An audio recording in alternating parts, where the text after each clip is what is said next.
আসসালামু আলাইকুম। আপনারা সবাই কেমন আছেন? আমি ভালো আছি আলহামদুলিল্লাহ। তো আজকে আমি আফগানি বিরিয়ানি বানাবো। তো আমি আফগানি বিরিয়ানির জন্য রাইস 1 বিরিয়ানির রাইস হচ্ছে 1 কেজি, আর মাংস নিচ্ছি 2 কেজি। তো 2 কেজি মাংস তো নিয়ে সব কিছু ধুয়ে তারপরে কুকারে দিয়েছি তাড়াতাড়ি হওয়ার জন্য। তো আমি পেঁয়াজ, রসুন, আদা সব কিছু একসাথে গ্রাইন্ড করে তারপরে এটার মধ্যে দিয়ে দিচ্ছি। দেওয়ার পর আমি দেব তেজপাতা আর দারচিনি, এলাচি, লং সব কিছু একটু সামান্য সামান্য দিচ্ছি।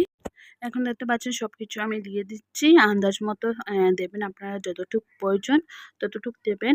তো এখন আমি মরিচের পাউডার, হলুদের পাউডার, জিরা পাউডার, বিরিয়ানি মশলা, তো বাটার, নুন সামান্য আন্দাজ মতো, তারপরে তেল দিয়ে ভালো করে মিক্স করে মিনিটের জন্য রেখে দিলাম 10 মিনিট। তারপরে 10 মিনিট পর আমি এটার মধ্যে কাঁচা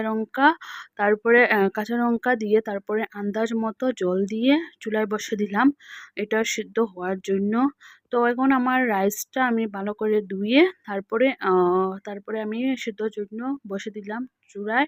তো রাইসের মধ্যে দিয়েছি তেজপাতা, এলাচি, দারচিনি, লং সব কিছু দিয়ে দিয়েছি। এটার মধ্যে সামান্য একটু তেল দিয়েছি। একটার সাথে লাগবে না, একদম মানে রাইসটা একদম একটা হয়েছে, অনেক সুন্দর হয়েছিল আমার রাইসটা। তো এখন আমি প্রথমে রাইসটা দিয়েছি, তারপরে এটার মধ্যে মাংসটা দিয়ে দিলাম লেয়ার। তো মাংসটা উপরে দিয়ে তারপরে সামান্য একটু ঘি দিয়েছি।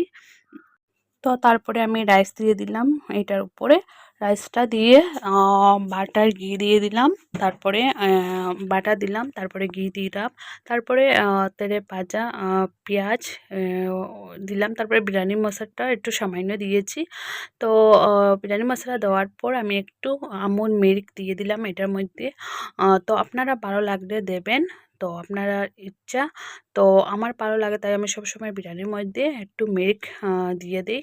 তো এটা আপনারা করে ট্রাই করবেন, অনেক মানে টেস্টি হয়েছিল, কি বলবো আপনাদেরকে। তো অনেক টেস্টি হয়েছিল। তো আমার ভিডিও ভালো লাগলে প্লিজ আমার চ্যানেলটা সাবস্ক্রাইব করবেন, লাইক করবেন, কমেন্ট করবেন, শেয়ার করবেন, আর আমাকে সাপোর্ট করবেন। তো আপনারা দেখতে পাচ্ছেন অনেক সুন্দর হয়েছিল বিরিয়ানি। তো আমি আপনাদেরকে দেখাচ্ছি। তো দেখতে পাচ্ছেন একদম একটা হয়ে গেছে রাইসটা, একদম মানে একটার সাথে কোনো মানে লাগেনি, অনেক সুন্দর হয়েছিল, মানে একদম একটা হয়েছে রাইসটা। তো অনেক টেস্টি হয়েছিল। তো কি বলবো আপনাদের।